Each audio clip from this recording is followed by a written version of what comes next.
من يهده الله فلا مضل له ومن يضلل فلا هادي له أشهد أن لا إله إلا الله وحده لا شريك له وأشهد أن محمدا عبده ورسوله اللهم صل وسلم وبارك على نبينا محمد صلى الله عليه وسلم وعلى آله وصحبه ومن تبعهم إلى يوم القيامة أما بعد قال الله تعالى أعوذ بالله من الشيطان الرجيم بسم الله الرحمن الرحيم ذلك الكتاب لا ريب فيه هدى للمتقين وننزل من القرآن ما هو شفاء ورحمة للمؤمنين وقال رسول الله صلى الله عليه وسلم خيركم من تعلم القرآن وعلمه man qara'a harfan min kitabillah walau bi kasratun wal kasratu bi amsaliyah. Apa-apa pertama dan utama dan intinya marilah atas rasa bersyukur kehadirat Allah Subhanahu wa taala atas segala limpahan nikmat, rahmat dan kasih sayangnya berupa kesehatan sehingga pagi hari ini kita bisa menjalankan perintah Allah salat subuh berjamaah sekaligus kita lanjutkan untuk membaca, memahami dan mengerti tentang wahyu Allah yaitu Al-Quran. Semoga hidayah yang diberikan kepada kita bisa kita terima dengan sepenuh hati. Bila ada usaha untuk bisa menjalankan dan mengamalkannya. Amin ya rabbal alamin. Salawat dan salam untuk beliau Nabi besar Muhammad sallallahu alaihi wasallam yang telah membimbing kita, memberi teladan bagi kita dalam mengamalkan Al-Quran. Untuk itu Nabi dikenal dengan akhlak pribadinya adalah Al-Quran. Sehingga dengan membaca Al-Quran kita pun mengerti bagaimana kehidupan Nabi Muhammad SAW dalam berkeluarga, bermasyarakat dan bernegara. Maka Al-Quran penuh dengan petunjuk baik sebagai anggota keluarga, anggota masyarakat maupun anggota warga negara. Selawat dan salam pula untuk keluarga dan sahabatnya dan seluruh pengikutnya sampai akhir zaman. Jadi kita semua karena menjadi pengikut Nabi asal senantiasa mendapat selawat dan salam dari Allah Subhanahu wa taala. Disebutkan di dalam surat Al-Ahzab, "Walladzi yusalli 'alaikum wal malaikatu liyukhrijakum minadh nur wallahu bil mu'minina rahim." Bahkan Allah bil mu'minina rahimah, yang artinya dialah Allah yang telah memberi sholawat kepada kalian semua orang yang beriman. Juga para malaikat juga memberi sholawat. Arti yang disolawat itu tidak hanya Nabi, semua orang yang beriman juga mendapat sholawat, rahmat dan kasih sayangnya serta ampuninya. Malaikat memintakan yaitu agar kita diampuni oleh Allah Ta'ala. Ini yang harus dipahami bagi seakan-akan yang disolawati oleh Nabi. Tapi sebetulnya semua orang yang beriman itu mendapat sholawat dari Allah Subhanahu wa taala. Contoh yang paling gampang yaitu ketika membaca inna lillahi wa inna ilaihi raji'un. Maka jangan ulaika alaihim sholawatun min rabbihim, mereka mendapat sholawat dari Allah, juga mendapat rahmat. Karena dengan mengucapkan inna lillahi ketika ada musibah, maka kita tergolong orang yang mendapatkan sholawat dan rahmatnya. Baiklah, ini hanya mengingatkan saja. Mari kita awali dengan bacaan Fatihah bersama. A'udzu billahi minasy syaithanir rajim. Bismillahirrahmanirrahim. Alhamdulillahi rabbil alamin.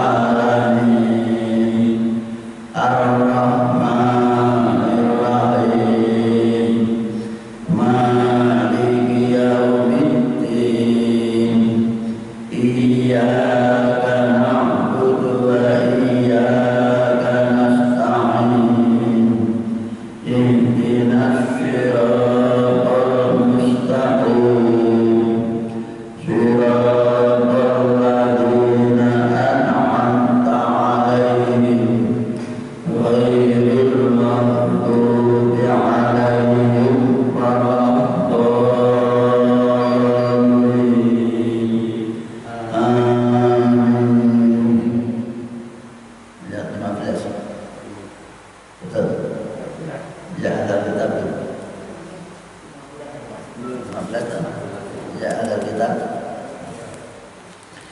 Ya ahlal kitab qad ja'akum rasuluna yubayyinu lakum katsiran mimma kuntum tukhfuna minal kitab wa ya'fu an katsir. Qad ja'akum minallahi nurun wa kitabun mubin. Tapi qad ja'akum rasuluna yubayyinu lakum katsiran mimma kuntum tukhfuna minal kitab wa ya'fu an katsir. Qad ja'akum minallahi nurun wa kitabun mubin. Ulangi.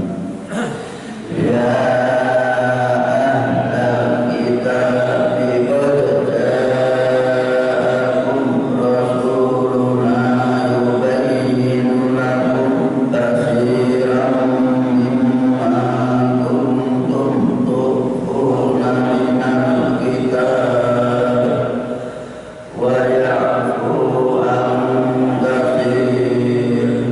Qad ja'akum minallahi nurun wa kitabun mubin. Ya ahlal kitab, wahai ahli kitab, maksudnya orang-orang yang telah dituruni kitab karena mengikuti Nabi Musa dan Nabi Isa. Maka disebut ahli kitab. Itu kan penghormatan yang luar biasa. Disebut ahli kitab, orang yang ahli, ngerti tentang kitab-kitab yang diturunkan lebih dahulu. Yang demikian karena mereka menentang Nabi, maka dia disebut juga kafir. Mengikuti ya tetap muslim, walaupun berbeda. Kalau mengikuti ajaran Nabi Isa, Nabi Musa juga mereka muslim. Qad ja'akum, sungguh-sungguh telah datang kepadamu, sebetulnya sudah datang kepadamu, Rasuluna, utusan kami, sesuai dengan surat As-Saff. Nabi Isa pun pernah menjelaskan bahwa setelah aku nanti ada utusan lagi yang meneruskan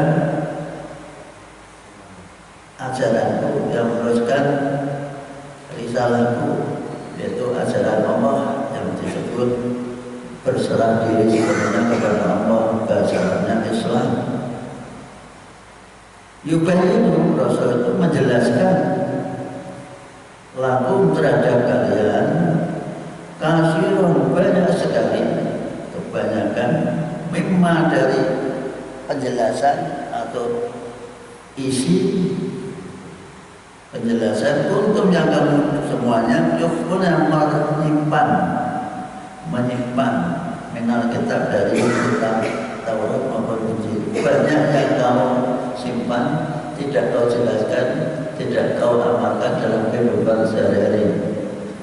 Di antaranya tentang keutusan Nabi Muhammad SAW, termasuk diharamkannya babi, termasuk khitan, semuanya kau rahasiakan, kau simpan, tidak kau jelaskan kepada umat. Wayaku, dan kalian, dan wayaku, dan dia harus memaafkan, maksud dari termasuk terhadap kebanyakan. Walaupun kau simpan, Nabi pun memaafkan, tapi asal kamu ikuti juga nanti akan selamat. Jadi Nabi Muhammad itu punya sifat pemaaf. Maka kita pun sebagai umatnya juga biasakan untuk menjadi orang yang pemaaf. sedapat mungkin dimaafkan. Nah, untuk istilah yang sulit memaafkan apa Pak? Sulit memaafkan apa? Bahasa orang Jawa podo-podo sangang sasi, sama-sama dikandung 9 bulan. Itu kan tidak mau ngalah itu. Ngapain kita ngalah sama-sama? Nah, ini bahasa yang tidak mau memaafkan. Maka marilah istilah-istilah yang sebetulnya itu karena harga diri saja kita berusaha mengikuti Nabi, jadilah orang pemaafan.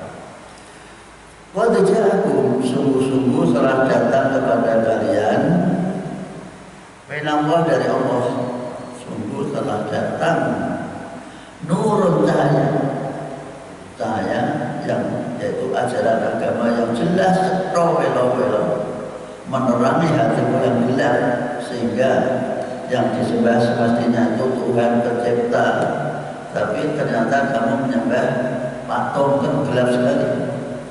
Bagaimana bisa patung disembah? Apa hubungannya dengan kehidupanmu?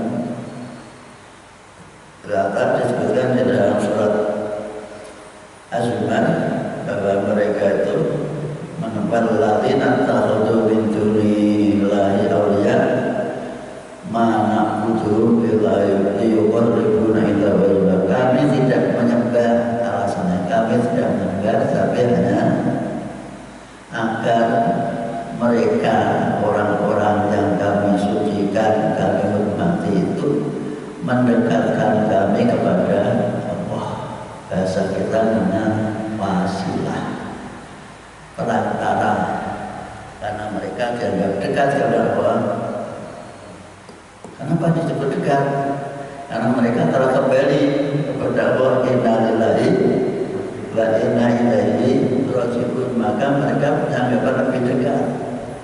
Dan kita yang di dunia masih hidup dianggap masih jauh. Padahal mestinya kita juga dekat. Dibuktikan setiap saat kita mohon kepada Allah langsung dalam bentuk sholat 5 waktu sunnah dan sholat-sholat yang lain, semuanya mohon kepada Allah langsung, tidak lewat perantara. Ini harus dipahami bahwa kita pun menghadap Allah dengan cara yang suci. Maka ayat 6 dijelaskan bagaimana apabila kita akan menghadap Allah supaya bersuci. Suci menghadap Allah disebut wudu. Ini yang harus dipahami. Karena kita menghadap Allah yang suci, hati kita, pikiran kita sucikan. Setelah suci, lahir batin, kita baru menghadap Allah bersama-sama. Menghadap Allah bersama-sama nilainya lebih tinggi daripada sendirian. 27 kali, bayangkan. Tapi tampaknya lebih suka sholat sendiri daripada berjamaah. Wa kitabun, dan kita mubinun yang nyata. Kitab yang nyata yaitu Al-Quran, dibacakan oleh Nabi kepada kalian semua. Semua yang kamu rahasiakan, kamu simpan, dibuka semua oleh Al-Quran. Nabi tidak tahu, kan tahunya karena diberi wahyu. Ada Nabi itu kan tidak tahu, tahunya karena diberi tahu oleh Allah. Maka dari itu kita jangan menganggap Quran itu karangan Nabi. Quran itu adalah wahyu, informasi, penjelasan dari Allah kepada Nabi tentang kejadian-kejadian masa lalu, mulai penciptaan langit dan bumi, penciptaan Adam, penciptaan atau untuk diutuskan beberapa nabi untuk membimbing manusia agar manusia itu kembali kepada keyakinan bahwa yang disebut Tuhan, yang diakui sebagai Tuhan, yang disembah, dimintai tolong dan memiliki semua yang adanya adalah Allah Subhanahu wa Ta'ala. Dengan Quran itulah Allah memberi petunjuk kepada kita, diwujudkan kesayangan Allah kepada kita itu dalam bentuk penjelasannya yaitu Al-Quran, bacaan yang nyata, bacaan suci. Maka dilanjutkan yahdi bihillahu man ittaba'a ridwanahu subulas salam wa yukhrijuhum minadh dhulumati ilan nuri bi'idhnihi wa yahdihim ila siratim mustaqim. Kita perhatikan kalau ada waktu diatapkan pada kata kerja kata sebelumnya yang sama itu boleh berhenti. Contohnya yahdi itu kata kerja, kemudian yukhriju juga kata kerja, kemudian yahdihim itu juga kata kerja. Maka seperti ini untuk napas kita boleh, jangan sampai salah paham, boleh berhenti, tapi terus lebih baik. Inilah seandainya kita mengajari anak-anak yang belum pintar atau kita yang napasnya sudah ngos-ngosan, sudah tua, maka kita baca dengan cara seperti ini. Namanya ngerti tata cara membaca Al-Quran. Tidak usah diulang sama saja. Subulas salami wa yukhrijun, tidak perlu, karena sudah ada waktunya ini. Lalu sudah penyambung. Monggo bersama. Yahdi bihillahu man ittaba'a ridwanahu. Saya ulang lagi. Yahdi bihillahu man ittaba'a ridwanahu subulas salam wa yukhrijuhum minadh dhulumati ilan nuri bi'idhnihi wa yahdihim ila siratim mustaqim. Ulangi. Yahdi bihillahu man ittaba'a ridwanahu subulas salam wa yukhrijuhum minadh dhulumati ilan nuri bi'idhnihi wa yahdihim ila siratim mustaqim. Yahdi billah, Allah memberi petunjuk bihi dengan kitab itu, Quran itu, ya kitabul mubin itu. Siapa yang diberi petunjuk dan siapa yang mau diberi petunjuk? Man, orang.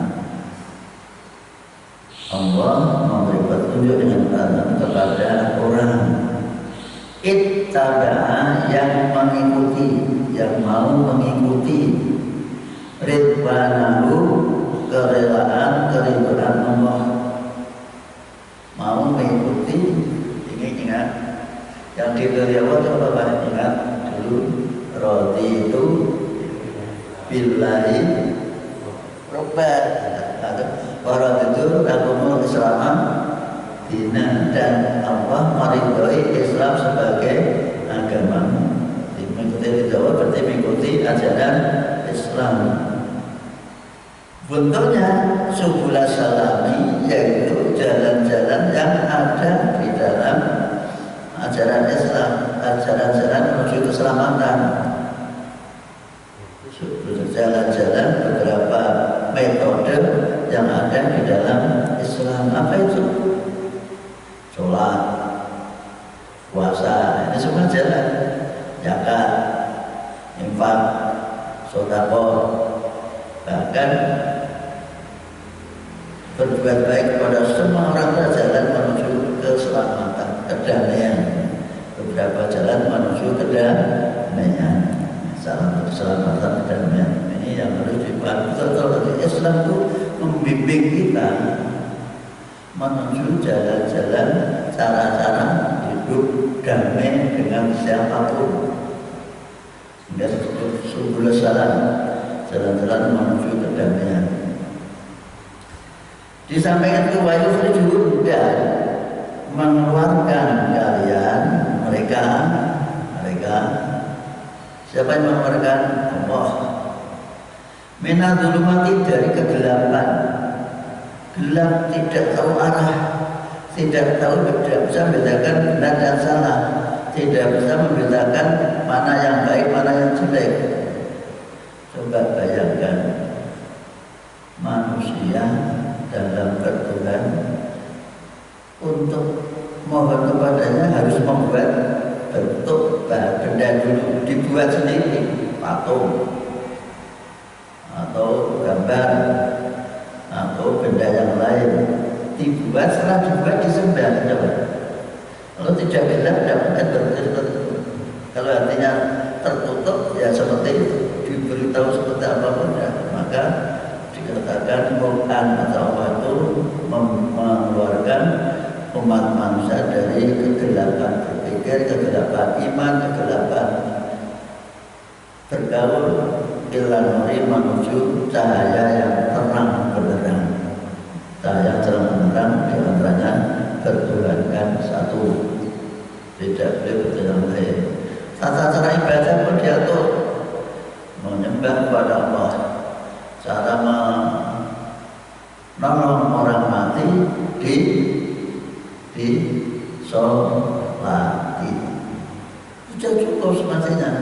Tapi kita ada namanya budaya, tradisi.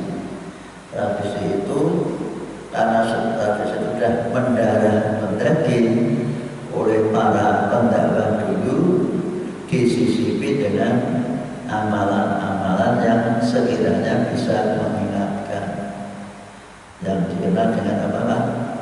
3 hari, 7 hari. Kalau di Sumatera Barat tidak ada Pak? Ada? Tidak ada. 7 hari, 40 hari itu sudah jadi warisan nenek moyang, karena itu dulu kita itu hidup. Jadi itu warisan hidup. Nah, agar ini tidak kaget, maka oleh para pejuang, para wali dulu diisilah dengan penanaman ketakwaan pada Allah yang dikenal dengan tahlil. Ini harus membaca. Kalau jangan mimpi tahlil sebaiknya dijelaskan bahwa acara 3 hari, 7 hari, 40 itu adalah tradisi nenek moyang kita, agar kita tidak begitu saja menghilangkan tradisi, maka diisi dengan penanaman keyakinan namanya tahlil. Ini yang harus dipahami supaya tidak begitu saja berjalan, tapi dipahamkan. Tahlil itu ada penanaman bahwa yang minta, yang kita untuk mengampuni orang yang mati adalah Allah yang Esa, yang satu. Agar permohonan kita diijabahi, kita membaca bacaan-bacaan yang menyatakan diri. Fatihah ada pernyataan iya karena iya karena. Surat Ikhlas ada pernyataan lam yalid, ya kita menyatakan bahwa tidak ada yang tidak beranak dan ada pernyataan surat Al-Falaq bahwa kita mohon dari segala kejahatan yang timbul dari ciptaan mukmin syari masalah. Anas, kita manusia itu kadang dekat, tapi mereka punya hati yang, maka wa min syari hasidin, dari kejahatan orang yang dengki. Manusia itu ada yang dengki, tampaknya bersaudara biasanya kerjasama dalam CV atau PT itu, ternyata satu dengan yang lain saling dengki sehingga walaupun saudara menjadi sengketa. Ini contoh bukan bacaan-bacaan itu membawa kita agar kita kembali kepada Allah Subhanahu wa Ta'ala. Setelah menyatakan itu kita berdoa. Ini kalau dipahami secara jernih tentang bacaan-bacaan tahlil, ini yang harus dipahami. Ada bacaan Yasin itu karena mereka berpikir mengambil hadis Nabi, Iqra'u ala maulakum Yasin, bacakanlah atas orang-orang yang akan mati di antara kalian Yasin. Jadi Yasin itu dibaca ketika akan mati. Memulai ngateke wong mati wacana Yasin, akhirnya wis mati akhir diwaca Yasin.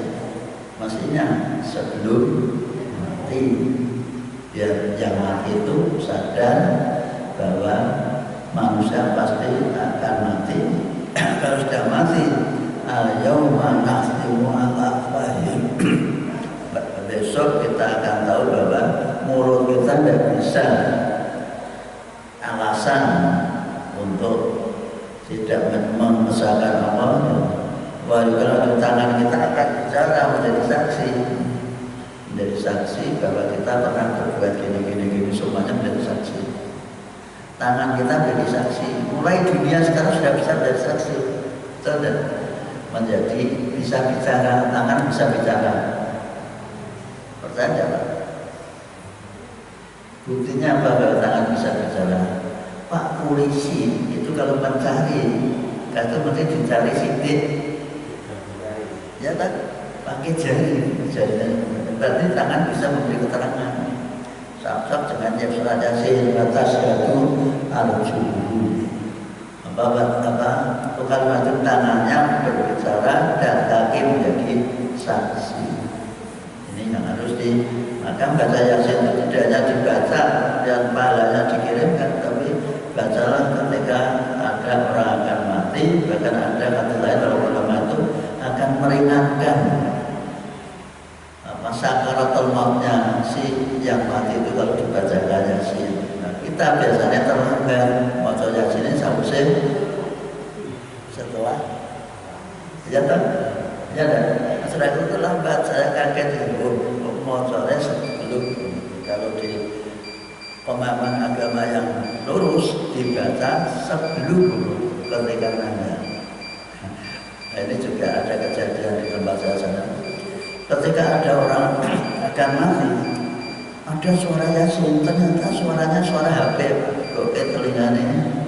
Ini namanya anak yang kurang apa Pak? Di waktu ini sekarang tuh dipasang telinganya, dipasang HP tentang surat, dibacakan, bukan diberi HP. HP kan lebih pasif, bukan gitu. Jadi sambil kita akan menyaksikan bagaimana nazarnya sekarat orang tua kita itu ketika nyawa akan keluar dari kita. Maksudnya gitu. Kita tahu begitu beratnya. Maka dianjurkan bagi anak cucu kalau orang tuanya meninggal akan meninggal supaya ditunggu. Bahkan Nabi menganjurkan laqinu mautakum la ilaha illallah wa innahu mangkana akhir kalami la ilaha illallah jannah. Ajarilah, tuntunilah orang yang akan mati di antara kalian dengan ucapan la ilaha illallah. Ngajari orang akan mati dengan ucapan la ilaha illallah itu bahasa Arabnya talqin. Nah kita talqinnya juga terlambat. Kadang-kadang sudah mati baru talqin, ditugaskan pada Pak Mutin.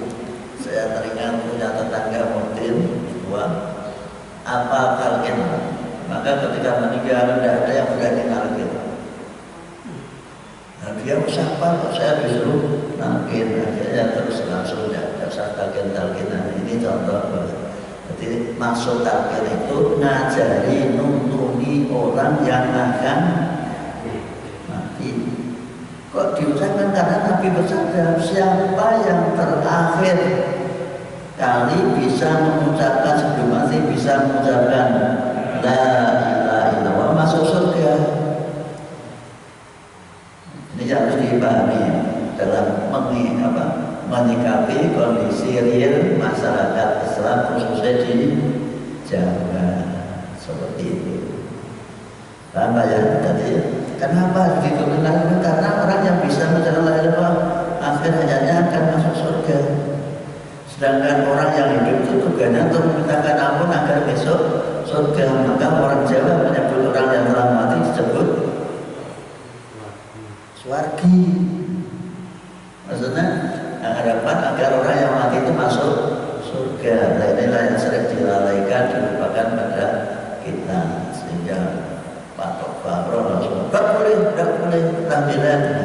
Ada itu artinya ngajak yang masih hidup agar selalu berpegang bahwa Tuhan yang disebut itu hanya satu. Yang maksud tahlil itu yang mati atau hidup? Pak. Yang tahlilan itu hidup apa mati? Hidup.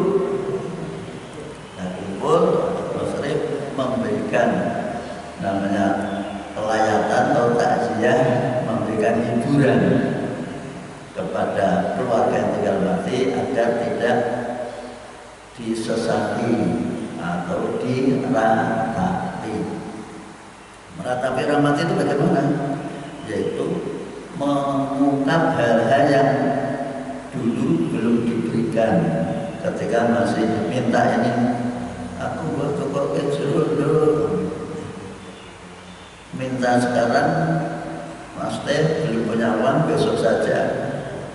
Sebelum malam sudah meninggal. Terus ya bagus nih, tewas nanti kemarin kita sudah tidak saya meninggal ternyata. Dengan ngomong seperti itu, nangis sambil ngomong itu namanya meratapan, meratapi. Dan orang yang diratapi itu bisa tersiksa, disiksa Allah karena meratapi, diratapi. Maka ada kata Nabi, al-mayyitu yu'adzabu bimaniha. Mayat itu kadang disiksa, tersiksa gara-gara diratapi. Maka dari itu kalau kita ada keluarga kita yang meninggal, ya biasa nangis saja, tidak usah pakai ngomong. Ya. Nangis sambil ngomong lah, bahasa mentaranya namanya meratapi. Ini ya peringatan saya bagi kita semua. Biidznihi, dengan izin Allah. Berarti tanpa izin Allah kita pun tidak akan mendapat hidayah. Ya. Betapa banyak orang yang senang pada Islam tapi tidak mau membaca syahadat karena belum mendapat hidayah. Maka hidayah itu milik Allah. Wa yahdihim, dan Allah membimbing kita karena pakai ilah. Ini bahasanya bukan membimbing tapi memberi petunjuk. Kalau langsung maf'ul bih, objek, itu bahasanya membimbing. Wa yahdihim, dan memberi petunjuk kepada mereka orang yang sudah mendapatkan kitab dulu, khususnya orang ahli kitab, diberi petunjuk, disuruh membaca, melihat ada semacam di pinggir jalan itu rambu-rambu, itu kita kan diberi petunjuk. Contohnya sampai sini ada belok kanan, Kaliuran, bawa saja, belok kiri, UGM. Itu namanya petunjuk. Petunjuk kan, Al-Quran itu petunjuk bahwa orang yang mati besok akan dipenuhi semua pahala itu. Orang yang menjalankan agama akan dimasukkan surga. Ini petunjuk. Dan petunjuk ditulis dalam Al-Quran.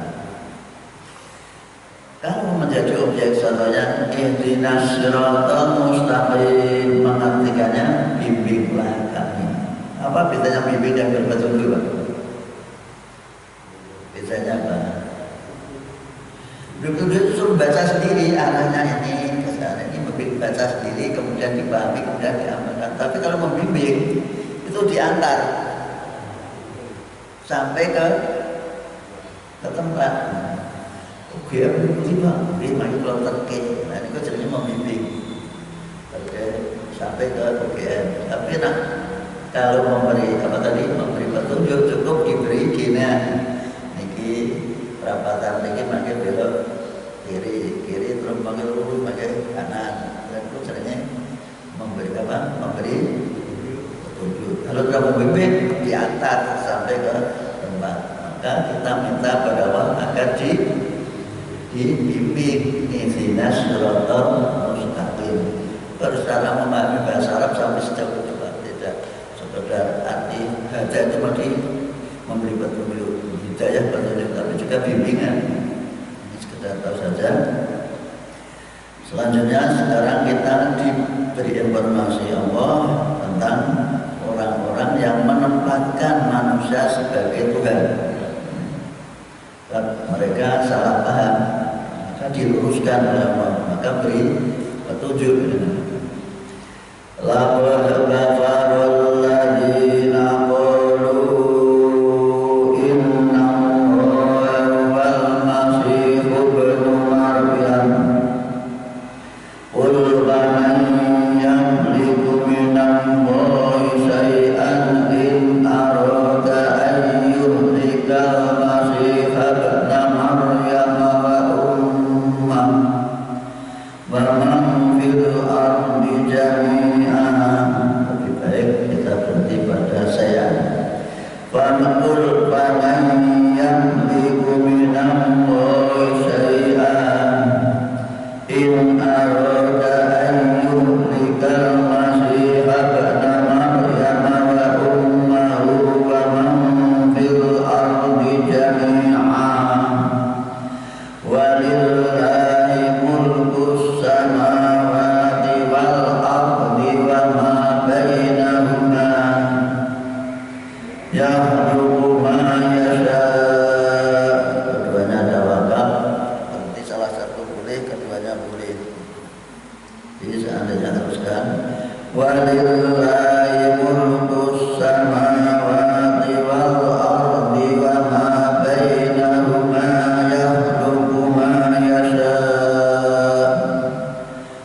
Tertibnya juga boleh. Nah, kita sepakat saja terus. Wallahu ala kulli syai'in qadir. Bersama-sama.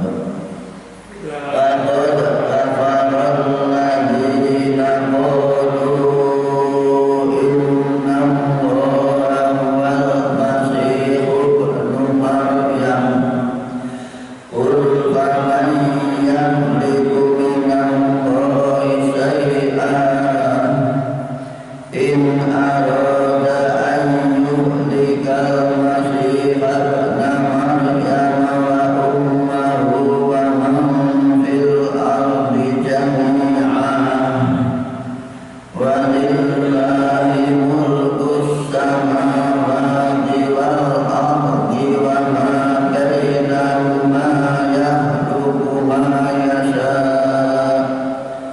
wallahu ala kulli syai'in qadir. Ulang lagi.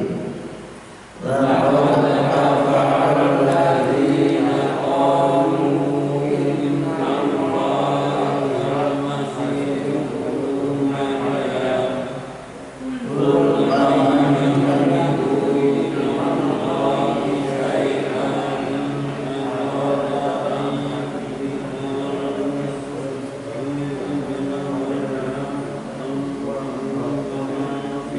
ardi jami'an walillahi mulkus samawati wal ardi wa ma bainahuma yakhluqu ma yasha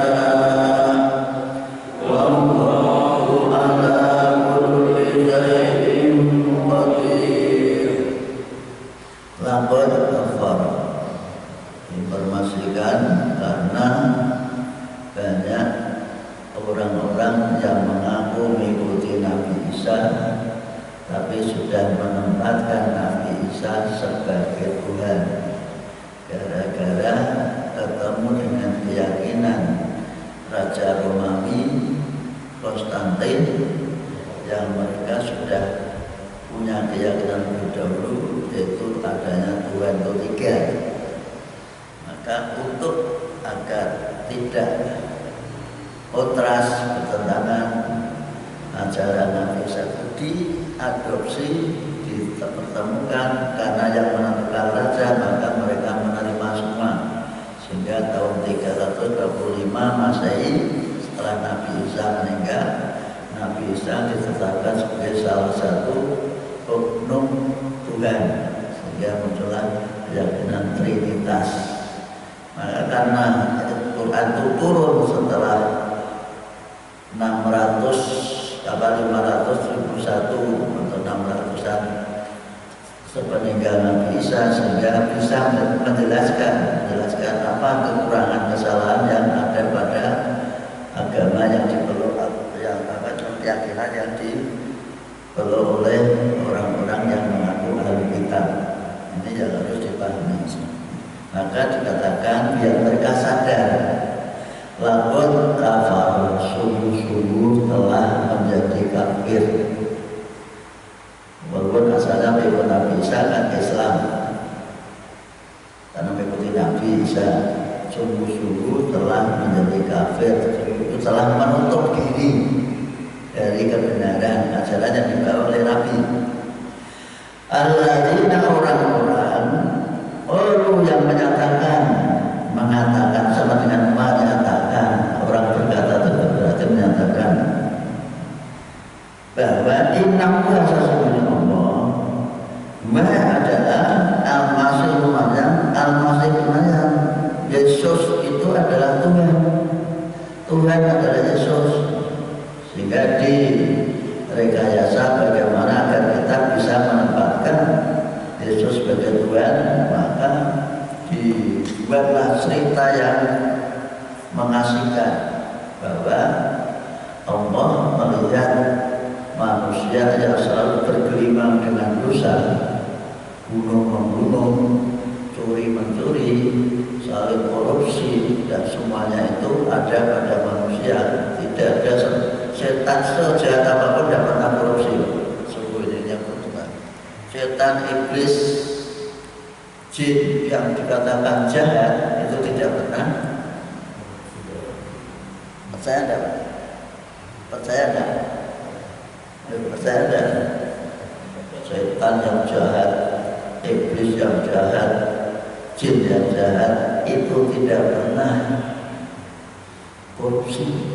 Tapi manusia yang dikatakan sebagai makhluk yang paling terhormat malah korupsi, mengkuli. Inilah manfaatnya kita belajar sekali lagi. Marilah kita sadari hidup ini hanya sekali, tidak ada dua kali. Maka jangan sampai keyakinan itu menjadi menyimpang, menganggap Yesus itu penjelmaan Tuhan, penjelmaan Allah dan Tuhan. Yesus ya Tuhan ya Yesus itu. Sampai seperti itu Pak. Nah, silakan belajar ke sana, Melanggar. Ya Tuhan itu ya itu, Allah ya Yesus itu, penjelmaan daripada Allah, mau menjelma diri dalam bentuk manusia agar bisa menyampaikan agar bisa menyampaikan ajarannya kepada manusia, maka dia menjelma menjadi manusia. Seperti itu cara mereka menyampaikan dakwahnya atau misinya. Dibantah oleh Allah, sungguh berubah, asal Islam jadi kafir, asal beriman jadi kafir kalau sampai mengakui bahwa Yesus itu adalah Tuhan, Allah adalah Isa Al-Masih. Karena Nabi Muhammad suruh menjelaskan, dijelaskan nanti dulu tidak paham. Katakan Muhammad, paman yang itu, siapa yang bisa menghalang-halangi minallah dari kekuasaan Allah atau ancaman Allah saya sedikit pun? Siapa yang bisa menghalangi Allah? In arada, jika Allah menghendaki ayulika untuk membinasakan, yang mematikan Al-Masih Maryam, terus kalau Al-Masih atau Nabi Isa itu meninggal, siapa yang membuat mereka meninggal? Kalau Tuhan kenapa harus meninggal? Nah inilah pemikiran yang kadang-kadang tidak habis pikir. Di kalender itu ada hari Jumat dulu pas hari raya, tulisannya apa? Hari wafat Isa Al-Masih. Al-Masih sendiri dikatakan Tuhan kok wafat. Itu kan hanya sebentar saja, 3 hari terus bangkit lagi. Itu dibuat cerita-cerita yang agak kita aneh. Maka tidak pernah meninggalkan dari tradisi 3 hari. Setelah 40 hari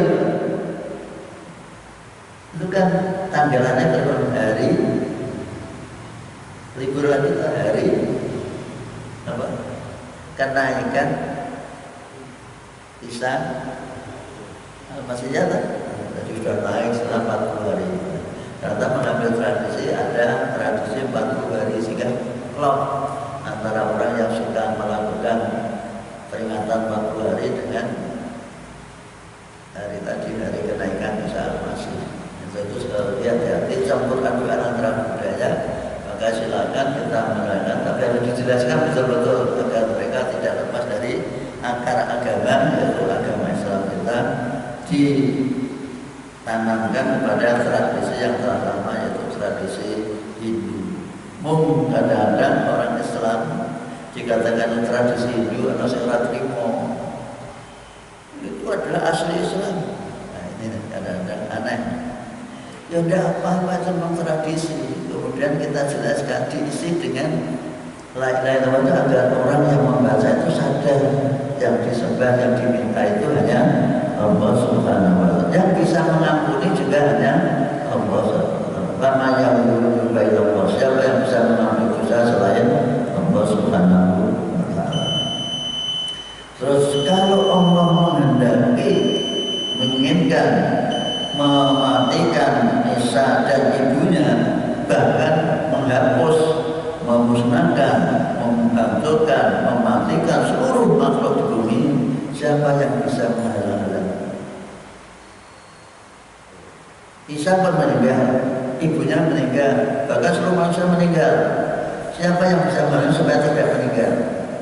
Kok dikatakan korban itu Isa al-Masih? Ini menyadarkan kepada orang yang, tapi skadum, namanya skadum, bahasa Jawa itu namanya apa?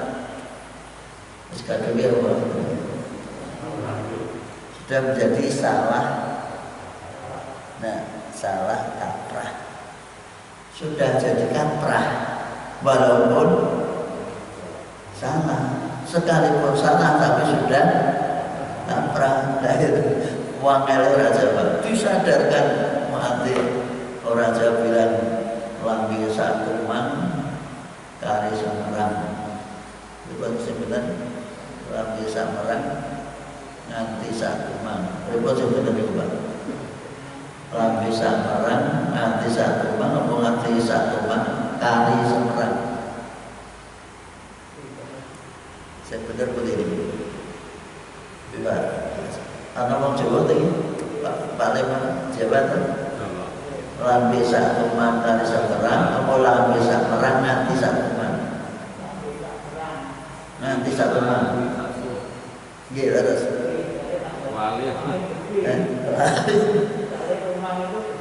Lagi, berarti abu lambi ini. Tapi yang jangan disana saling bandel nanti tipis digomong terus.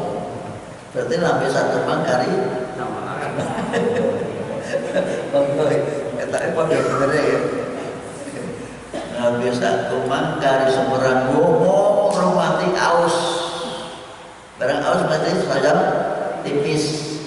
Tapi orang saya lambi semerang ada ngomong romantik abok. Sehingga asal tipis jadi andal karena apa?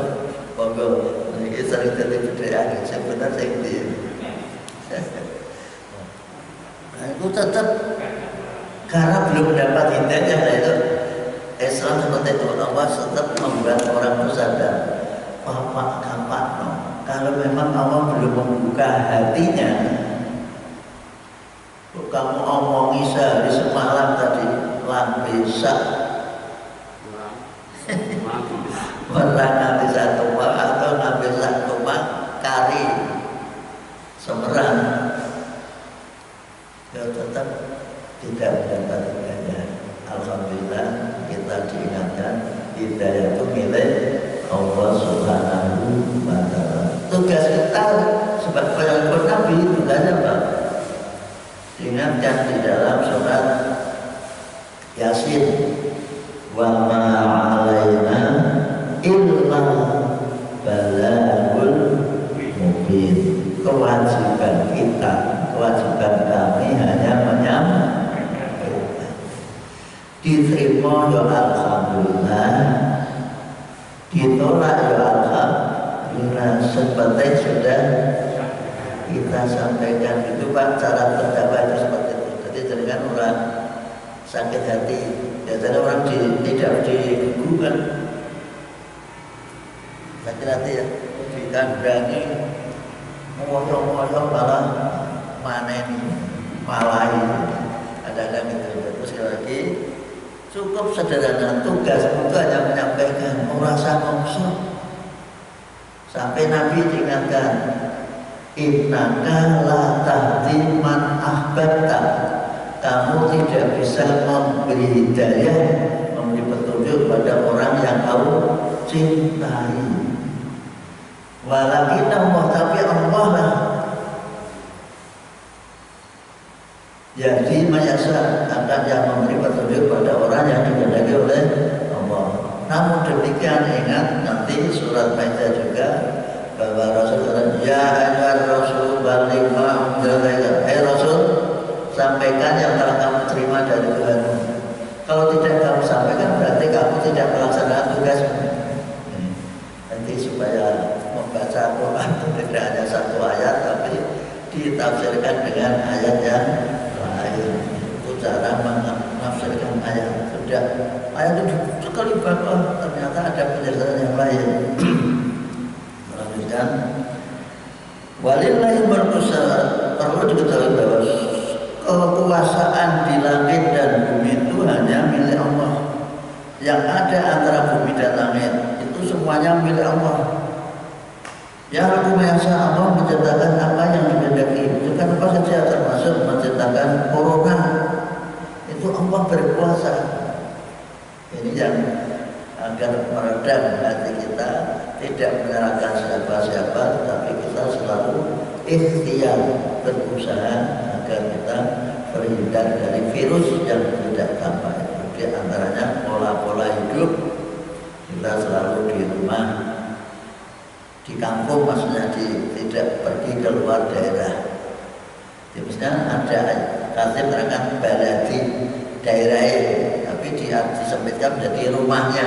Nah ini karena kepentingan pemerintah sehingga kita disuruh di rumah saja. Masjid itu rumah bukan? Rumah siapa?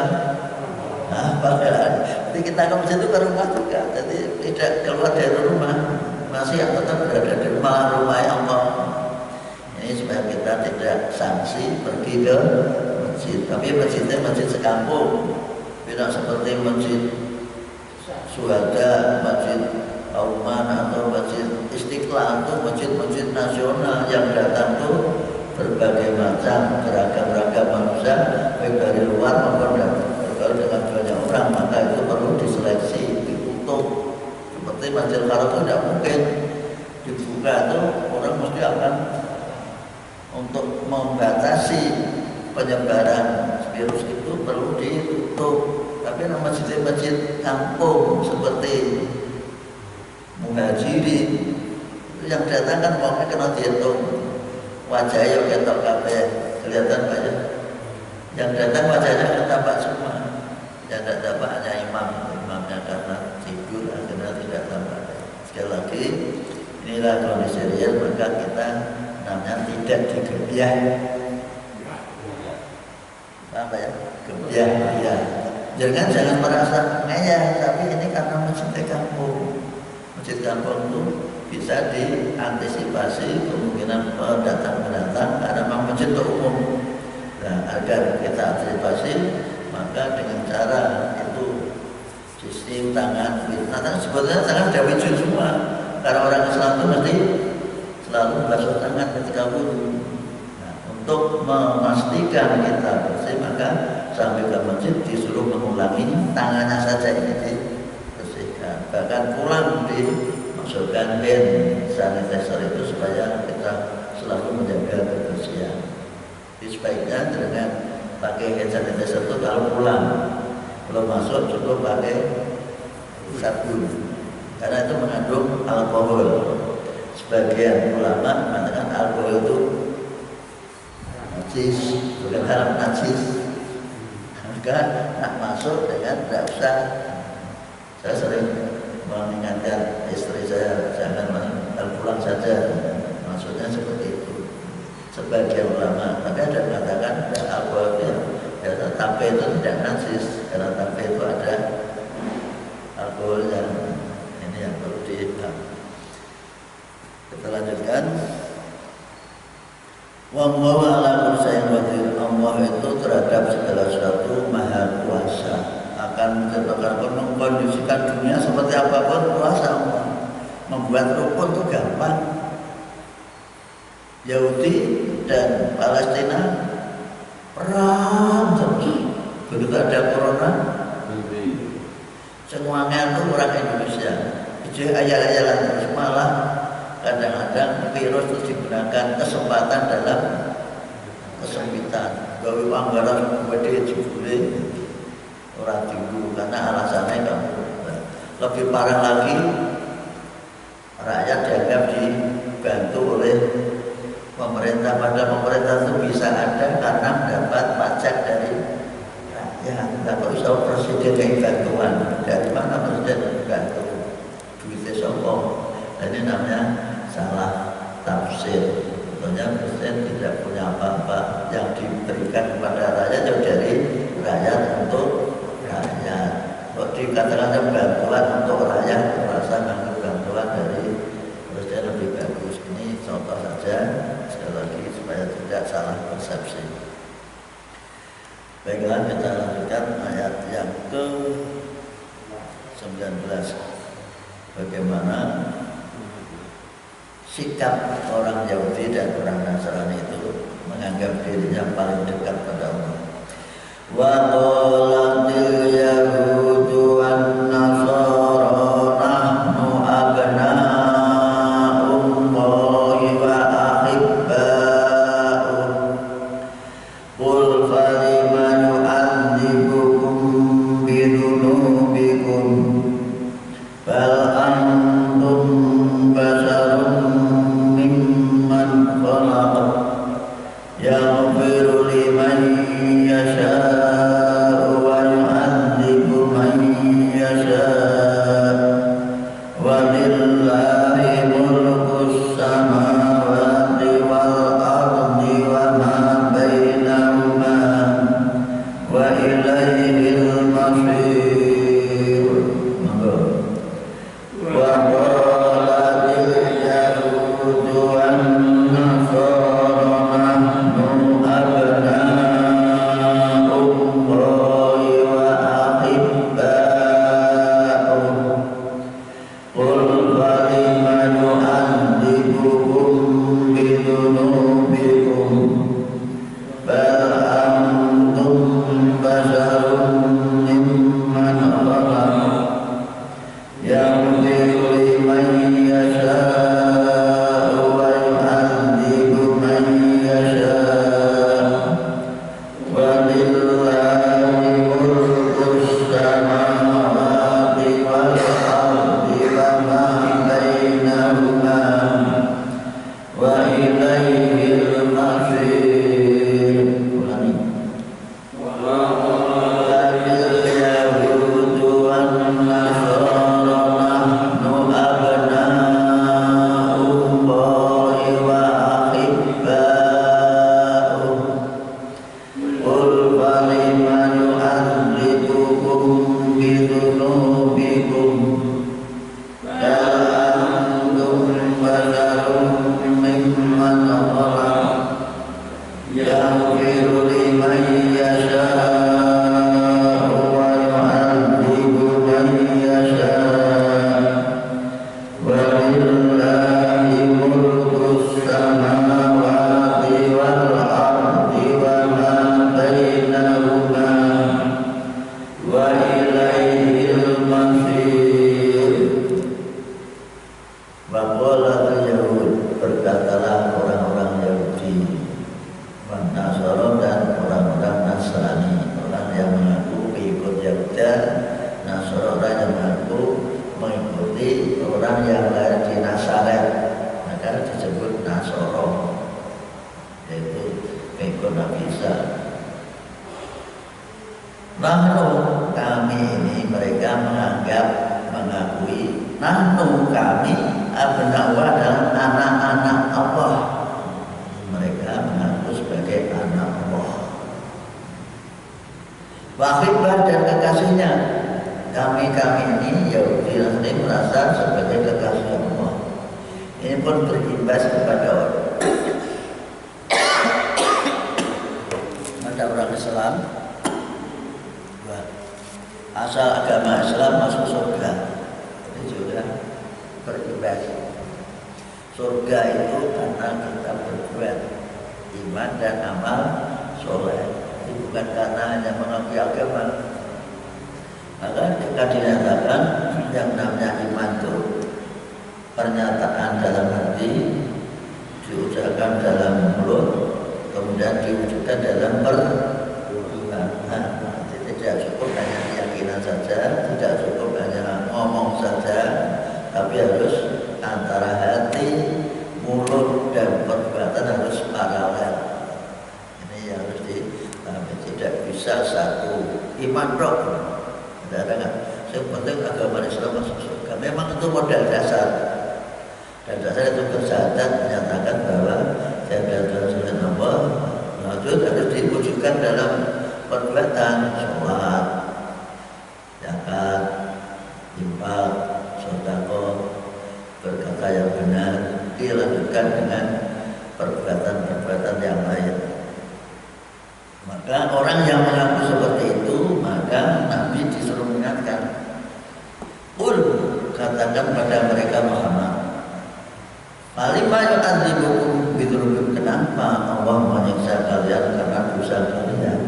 Kalau memang kekasihnya anaknya, kenapa kalian disiksa sehingga terusir dari Mesir, sehingga kalian menjadi orang yang terkatung-katung di mana-mana? Itu karena dosa kalian. Antum perlu diketahui kalian itu juga basarun, manusia. Nabi sendiri mengaku sebagai manusia. Manusia adalah manusia yang punya rasa. Rasa itu punya kulit. Kulitnya bisa merasakan kasar, halus itu kulit. Bahkan bisa merasakan pahit, dan itu dari diri kita. Bahkan merasa sakit dan dingin semuanya dari kulit tadi. Itu manusia diberi alat untuk mengusir kedinginan pakai selimut, mengusir kepanasan pakai kipas angin atau AC. Manusia diberi kreativitas yang luar biasa. Bahkan basarun, bahkan kalian itu juga manusia, memang olah dari jenis makhluk Allah yang bukan namanya manusia. Manusia zaman Adam sampai sekarang semuanya sama. Semua manusia itu sama. Maka manusia tidak boleh minder, rendah diri, takut kepada Cina, takut kepada Belanda. Manusia semua sama. Dan manusia juga punya sifat baik dan jelek. Yang baik menolong orang, sejahat orang itu pasti punya sifat baik. Contohnya, dia menjadi penjahat, perampok atau pencuri, tapi anaknya disekolahkan di madrasah. Itu kan berarti ada harapan agar anak cucunya bisa menjadi anak baik. Ini tidak ada manusia jahat penuh, tidak ada. Itu juga orang yang sebaik apapun suatu ketika juga muncul sifat jeleknya. Suatu ketika maka harus dikendalikan pakai ajaran agama. Oh, ini tidak boleh. Suatu ketika muncul ingin berbuat jahat pada orang, dendam, atau mungkin ingin menyakiti tetangganya, membuang barang ke rumah tetangganya. Di kampung itu kadang-kadang comberan, pembuangan bekas kadang-kadang ke rumah tetangganya. Seperti itu perlu dikendalikan. Jadi manusia punya embrio kejahatan dan kebaikan. Kok bisa? Karena manusia tetapkan dari tanah itu baik, tapi juga campur dengan api. Maka ada sikap sifat yang kadang-kadang marah itu karena di dalam diri kita ada apinya. Jadi dikatakan kamu itu juga manusia seperti manusia yang lain, namun menyadari yang berlima yasa Allah akan mengampuni siapa yang dikehendaki, yang sadar atas kesalahannya minta ampun diampuni. Wa yu'adzibu yasa dan menyiksa pada orang yang dikehendaki disiksa karena dia tidak sadar, bahkan kelanjutan untuk berbuat jahat terus merasa terhadap seperti Raja Fir'aun. Orang-orang yang lalim itu kan melakukan kejahatan berkelanjutan, merasa bangga dengan kejahatannya. Maka diharapkan walillahi dan milik Allah mulkus samawati, kerajaan langit, wal ardi dan bumi. Begitu juga Bapak dan kekuasaan apapun yang antara bumi dan langit itu milik Allah semuanya, karena ujung-ujungnya wa ilaihil masih kepadanya lah semua makhluknya akan kembali kita akan kembali kepada Allah Subhanahu wa Ta'ala, kembali ke asalnya tanah dari tanah sor itu masih tempat kembali di Allah, tempat kembali seluruh umat manusia, mau tidak mau pasti kita akan kembali dan hidup sekarang ini untuk mencari bekal agar besok harus kembali membawa oleh-oleh. Coba bayangkan dengan pergi tidak bawa oleh-oleh sampai di rumah dimarahi oleh sebulan pergi dari rumah pulang tidak bawa apa-apa, yang dibawa apa-apa. Orang Jawa kan ada istilah yang dibawa baleman nah, pergi dan pulang tidak bawa apa-apa, dikatakan oleh istrinya bawa apa.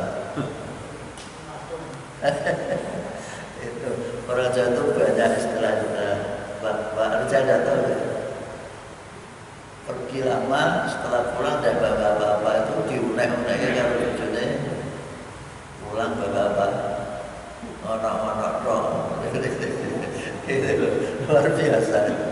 Itu sekali lagi gitu. Apalagi besok kita ke akhirat tidak bawa apa-apa, jika kesempatan bulan Ramadan banyak pahala malah digunakan tidur, muncul istilah tunen, tidurnya orang puasa itu ibadah, turun terus ibadah terus, sehingga tidak bisa merasakan betapa haus dan dagangnya ketika kita tidak makan dan minum, tidak kalau digunakan tidur terus ada